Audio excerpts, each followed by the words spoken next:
William James was born on January 11, 1842, at the Astor House, which was the first luxurious hotel in New York City. He was the first child born to Henry James Sr. and Mary Walsh James, and was born into a wealthy, educated family where his father focused on providing quality education to his children. He was the oldest of 5 children. His younger brother Henry James would later become a famous novelist and writer, and his sister Alice James would become a famous diarist. James and his siblings were educated by tutors in New York City and in Europe. During his childhood, he suffered from various health issues related to the eyes, back, skin, and stomach. He also suffered from depression, which would sometimes lead to suicidal thoughts also. When he was young, James aspired to be either an artist or a scientist. He studied painting with William Morris Hunt while his family was living in Newport, Rhode Island, but he eventually chose a different path for his life. In 1861, James enrolled at the Lawrence Scientific School, where he studied subjects such as chemistry and physiology. He went on to study at the Harvard Medical School in 1864. The following year, however, he took a break from his education to join Louis Agassiz's expedition to the Amazon basin. He also spent time in Germany in 1867 to recuperate from some health woes. After earning his medical degree in 1869, he decided not to practice medicine. He eventually became a lecturer at Harvard University, initially in physiology, and went to teach psychology and philosophy. He married a school teacher, Alice Ho Gibbons, in 1878. He had 5 children and stayed in Cambridge after his marriage. He did lose a son due to whooping cough when he was just 2 years old. Contribution to education. William James impacted educational ways throughout his time alive, always wanted to be as passionate as he could. He was a behaviorist who brought the idea to the U.S. to implement psychology courses in schools. He believed that the behavior of the students was determined by the outer experiences and environment that surrounded them. One of his major accomplishments was to teach the first psychology course in the U.S. at Harvard. He was fundamental in establishing the first psychological laboratory. When in Harvard, he taught for 35 years. He found evidence that the stimulus response or behavioral concepts of learning could be used to help children develop desirable habits. While at Harvard, he influenced one of his students. This student was Edward Thorndike, who developed the law of effect theory, which observed behavioral patterns in students inside the classroom.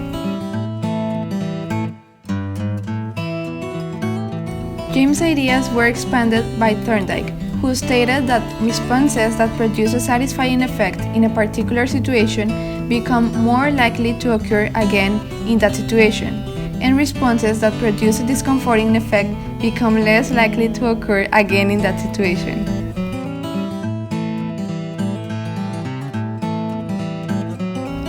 William James was open-minded to any theory, always passionate to find more about the behavior and psychological issues. He wrote in the fields of psychology, philosophy, and religion. In the 1890s, he gained widespread recognition with his monumental The Principles of Psychology. In 1897, he wrote The Will to Believe and other essays in popular philosophy. The Varieties of Religious Experience, Studying Human Nature in 1902, Pragmatism, a new name for some old ways of thinking in 1907, among others. In what pragmatism means, James states truths emerge from facts, but they dip forward into facts again and add to them, which facts again create or reveal new truth, and so on indefinitely. The facts themselves, meanwhile, are not true. They simply are. Truth is a function of the beliefs that start and terminate among them. William James was a very influential philosopher and psychologist. He was the first to teach a psychology course in a school setting. He is also recognized as being one of the smartest men in America and is well respected by philosophers, psychologists, and educators around the world. His work in psychology established that science is an important element in the revision of social and philosophical doctrines at the turn of the 19th century. In other words, science is necessary so an individual can understand a student better and help them advance in the student's education. As previously mentioned, William James came up with several theories that are still used today to understand a student behavior. In studies conducted, he found that the stimulus response concepts of learning could be used to help develop the desirable habits in a student. To help individuals understand this better, is like a sensitive plate, and that teaching can make the desirable impressions on the plate. However, the teacher must be attentive of the student and make the correct choices to try to make the correct impression on the student about how he or she should behave. Nevertheless, no pedagogy has ever been quite so simple. The least gifted or attentive teacher is aware that the child must exert some kind of effort to be in some way active. So to start off the whole machinery, a system of rewards and punishment is established, which will be mechanical associations to strengthen the useful acts of mind or hand, and discourage the useless or harmful. In this primitive pedagogy, the pupil's requirements are deemed to a resultant of essentially mechanical forces, and the teacher serves as a manipulator of the environment scheme.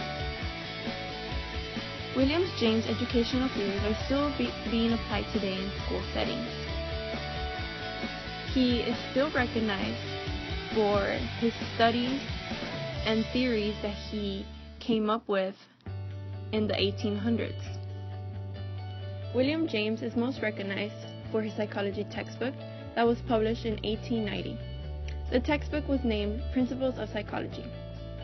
The book is still being used in psychology today, and William James is recognized as one of the most influential philosophers and psychologists of America. His legacy would live on, and he would always be remembered for his contributions to education, psychology, and philosophy.